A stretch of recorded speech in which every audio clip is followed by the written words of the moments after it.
नमस्कार, मैं समर के मुखर्जी और आप देख रहे हैं डीजी फिल्म। बात करेंगे केजीएफ चैप्टर 2 की, यानी इसकी टेक्निकल रिव्यू करेंगे। पिछले साल इन्हीं दिनों मैंने केजीएफ चैप्टर 1 का रिव्यू किया था, जिसमें हमने सारी चीज़ें बताई थी कि क्या क्या यूएसपीज थे टेक्निकलिटी में, कि जिसकी वजह से लोगों को ये फिल्म काफ़ी पसंद आया। हाँ, रिव्यू मैंने कुछ देर बाद किया, यानी 2018 में रिलीज़ हुआ था, लेकिन पिछले साल मैंने किया। लेकिन इस साल हम देर नहीं करेंगे, 2 दिन पहले ही रिलीज़ हुआ और मैंने फर्स्ट डे ही देखा था इस फिल्म को और उसके बारे में काफ़ी जानकारी इकट्ठा की। और मैंने चाहा कि आपको उसके बारे में एक एक करके बताऊं। मैं फिल्म की स्टोरी नहीं बताऊंगा, नहीं मैं हीरो की तारीफ़ करूंगा, डायरेक्टर का तारीफ़ करूंगा, क्योंकि ये सभी जानते हैं कि फिल्म अल्टीमेट बनी है, बहुत बढ़िया बनी है। मैं उन चीज़ों के बारे में बताऊँगा जिसे जानने से आपको अपनी फिल्म बनाने में बहुत सुविधाएँ होंगी। सबसे पहले हम स्टार्ट करते हैं स्क्रिप्टिंग की।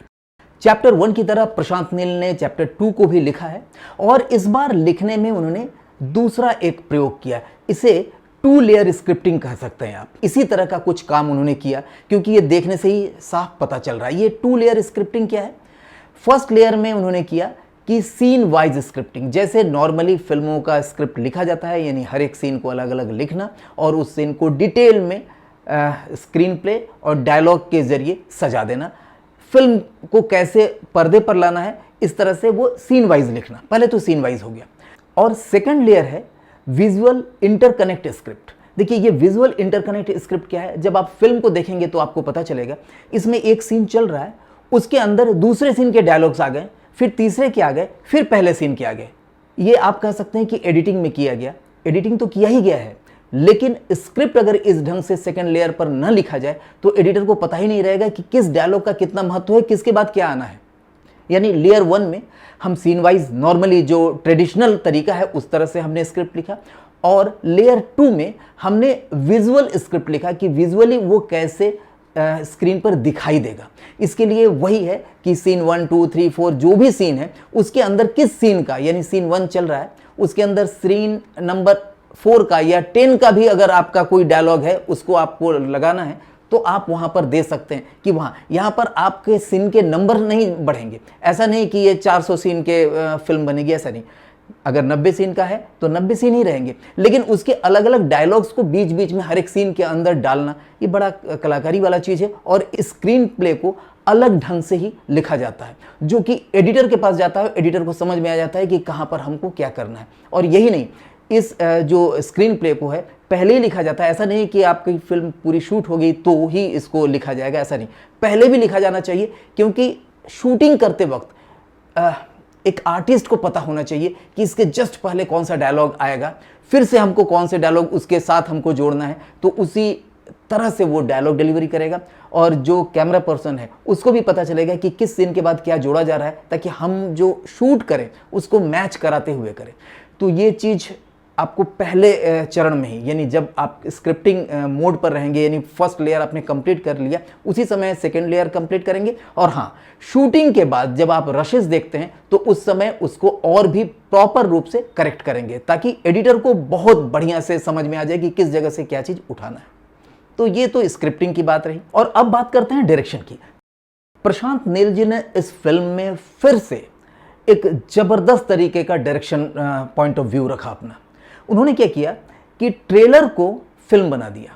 आप सोचिए, ट्रेलर क्यों अच्छा लगता है? क्योंकि उसमें पूरी फिल्म के छोटे छोटे टुकड़े इतने अच्छे ढंग से कट करके सजाए जाते हैं ताकि देखने में अच्छा लगे, आपको बोरिंग नहीं होगा। ट्रेलर को कभी आप फॉरवर्ड करके नहीं देखते हैं, ट्रेलर को पूरा देखते हैं। लेकिन दिक्कत क्या होती है ट्रेलर में? ट्रेलर में कोई स्टोरी नहीं होता है, आप स्टोरी समझ ही नहीं पाते हैं। कुछ कुछ अंश पता चलता है कि अच्छा ऐसा कुछ होगा, लेकिन पूरी तरह से फिल्म समझ में नहीं आती। लेकिन आप सोचिए कि पूरी फिल्म को अगर ट्रेलर की तरह काटा जाए, ट्रेलर की तरह उसको बनाया जाए, डायरेक्ट किया जाए। एडिटिंग के बारे में हम बाद में आते हैं, लेकिन अगर डायरेक्टर के दिमाग में वो चीज़ नहीं हो कि इसको ट्रेलर की तरह से कैसे हम इसको शूट करें, एडिट करें, प्रेजेंट करें, तब तक कोई नहीं कर सकता।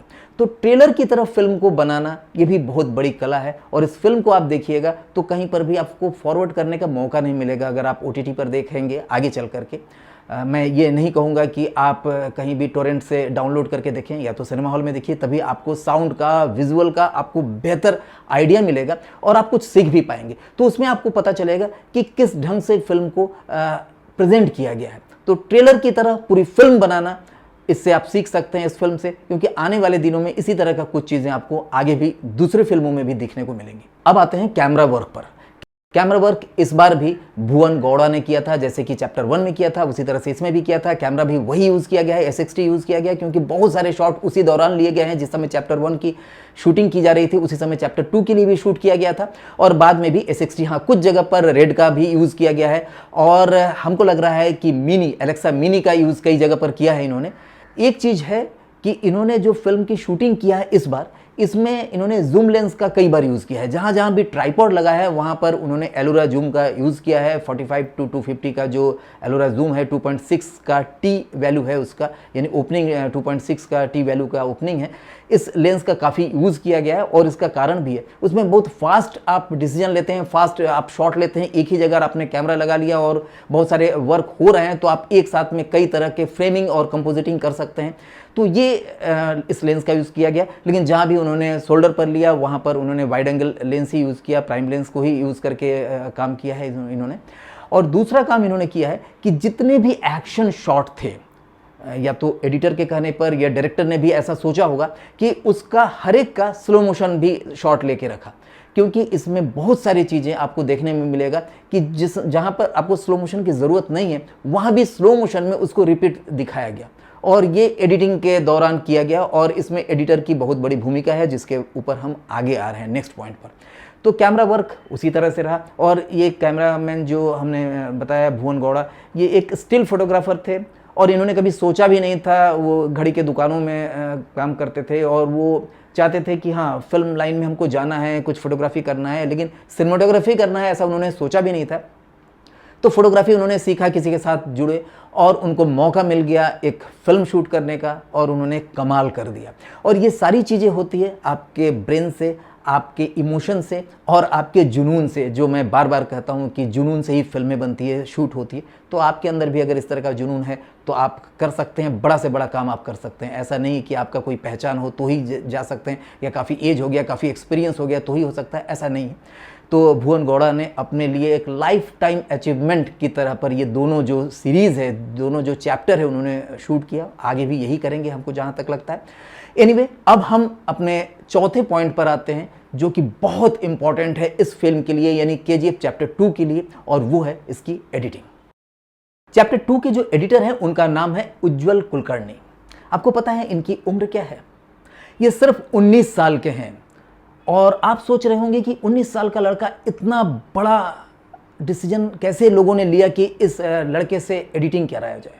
जब इनकी उम्र 16-17 साल की थी, 2018 के बाद जब चैप्टर 1 आया था, उस समय ये अपना कुछ ना कुछ एडिटिंग करके यूट्यूब में डाला करते थे, और चैप्टर 1 को उन्होंने री एडिट किया, उसके कुछ गाने को, कुछ पोर्शन को री एडिट करके डाला, और वो चीज़ लोगों को पसंद आने लगी। और वो जब डायरेक्टर के पास पहुंचा उनकी एडिटिंग, तो उन्होंने निर्णय लिया कि इस बालक से ही, इस लड़के से ही हम इस नेक्स्ट चैप्टर की एडिटिंग कराएंगे।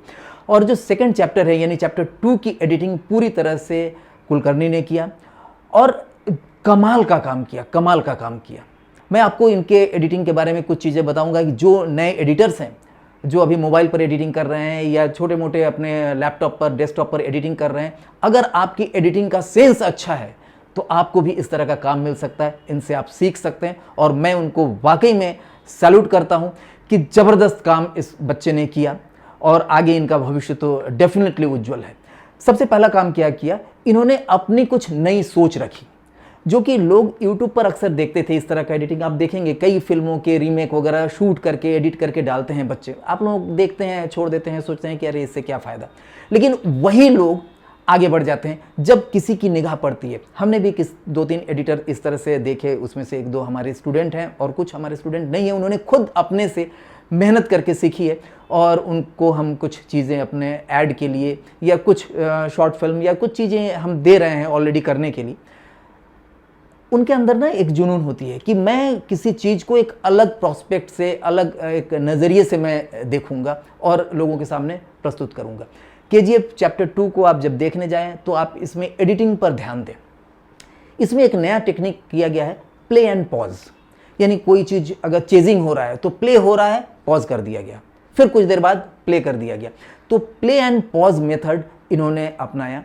नो डाउट इंग्लिश फिल्मों में इस तरह की चीज़ें पहले होती थी, लेकिन इस ढंग से नहीं होती थी। इतने गजब के अंदाज में एडिटिंग किया गया, आप जब फिल्म को सिनेमा हॉल में या कहीं पर बढ़िया से देखेंगे तो आपको लगेगा। और दूसरा इन्होंने क्या किया, उन्होंने एक नई टेक्निक यूथ के लिए आप समझ सकते हैं, यानी न्यू एज स्टाइल में एडिटिंग किया। न्यू एज स्टाइल में इन्होंने स्पेस देना शुरू कर दिया, ब्लैंक स्पेस। अभी तक क्या होता था कि फेड आउट फेड इन करके किसी भी एक्शन पार्ट को, जो चैप्टर 1 में भी फेड आउट फेड इन का यूज किया गया है, लेकिन उसमें हाफ सेकेंड का ब्लैंक मिला है। इसमें आपको 2 सेकेंड 3 सेकेंड तक का फुल जीरो यानी ब्लैंक, और उसके अंदर सिर्फ बीट चल रहा है, कई जगह पर बीट भी बंद, साउंड ऑफ, फिर एक्शन। ये क्या करता है, आपको एक अलग उत्साह में आपको ला देता है, एक अलग वर्ल्ड में आप आ जाते हैं, क्योंकि ब्रेन के साथ इन्होंने खेला। एडिटर ने इन्होंने क्या किया कि जिस समय एक्शन चल रहा है हाई, अब आप सोच रहे हैं इससे ऊपर क्या जा सकता है, अचानक ब्लैंक, जीरो, एकदम ब्लैक स्क्रीन, 2 सेकेंड 1 2 3 इतना देर तक का ब्लैंक, फिर हाई वॉल्यूम पर फिर से एडिटिंग चालू। तो ये जो एडिटिंग का टेक्निक है, कमाल का टेक्निक है, न्यू एज का है। इसे जो यूथ है वो भी पसंद कर रहे हैं, जो दूसरे लोग हैं, जो ज़्यादा एज के लोग हैं, उन्हें भी पसंद आ रहा है। हो सकता है वो कई बार सोचें, कई लोगों ने कहा कि अरे माथा पागल हो जाएगा उसमें जाकर के, इतना साउंड इतना चीज़। तो कुछ लोग यानी 0.01% कुछ लोग ऐसे होते हैं जिनको वो सब पसंद नहीं है, उनको सिंपल सीन पसंद है, अलग बात है। लेकिन जो भी न्यू एज के लोग हैं, जिनका माइंड, एज से मतलब नहीं है, माइंड न्यू एज का है, उन्हें इस तरह की एडिटिंग पसंद आती है। क्योंकि अगर आप फिल्म देखने जा रहे हैं तो आपको स्पीड चाहिए, आपको ऐसा नहीं लगना चाहिए कि अरे इसके आगे तो मैं जानता हूँ क्या है, चलो आगे बढ़ते हैं, ऐसा नहीं। आपको हर पल कुछ नया लगना चाहिए, और इसके लिए चाहिए ढेर सारे शॉट्स, और जो कि बढ़िया से सिनेमाटोग्राफर ने दिया इनको, यानी भर भर के आपको फुटेज दिया है ताकि आप एडिटिंग बढ़िया से कर सको। और जब एडिटर को बढ़िया फुटेज मिल जाता है, ढेर सारे फुटेज मिल जाता है, ढेर सारे ऑप्शंस मिल जाते हैं, तो उसमें से सेलेक्ट करके जब एडिटिंग करते हैं तो बढ़िया करते हैं। तो ये सारे पॉइंट्स मैंने बताए, इसमें कहीं भी स्टोरी नहीं है, लेकिन आपको मैं बता दूं, फिल्म को लास्ट तक देखिएगा, यानी टाइटलिंग के बाद, यानी जो लास्ट में एनरोल होता है, एनरोल के बाद तक देखिएगा, उठ के चाहिएगा मत, क्योंकि आपको उसमें पता चलेगा कि नई एज में फिल्म को एंड कैसे किया जाता है, किस तरह से इसकी एंडिंग होती है, ताकि लोगों पर एक जाते जाते भी छाप छोड़ जाए कि आप फिल्म से बाहर निकलेंगे तो भी कुछ देर तक इसके बारे में सोचेंगे। एनीवे, इस फिल्म को देखने के बाद कमेंट बॉक्स में अपना कमेंट करिएगा कि आपको आज का ये टेक्निकल रिव्यू कैसा लगा, और हमें प्यार देते रहिए, लाइक करिए, शेयर करिए, और सब्सक्राइब अगर अभी तक नहीं किए हैं इस चैनल को तो सब्सक्राइब जरूर करिए, क्योंकि आपको इसी तरह के ढेर सारी इंफॉर्मेशन से जुड़े हुए वीडियोस आपको देखने को यहाँ पर मिलेंगे। नमस्कार।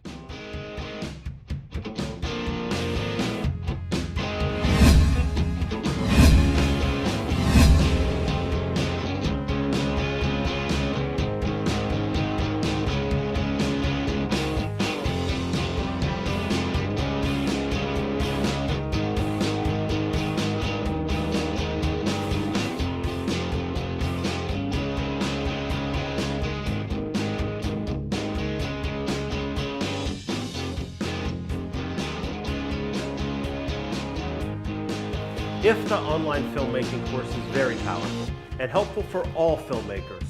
Join it and turn dreams into reality. IFTA online filmmaking course is very practical and scientifically designed for making professional movies, serials, ad films, documentaries, short films, and all types of commercial audiovisual projects. Join now.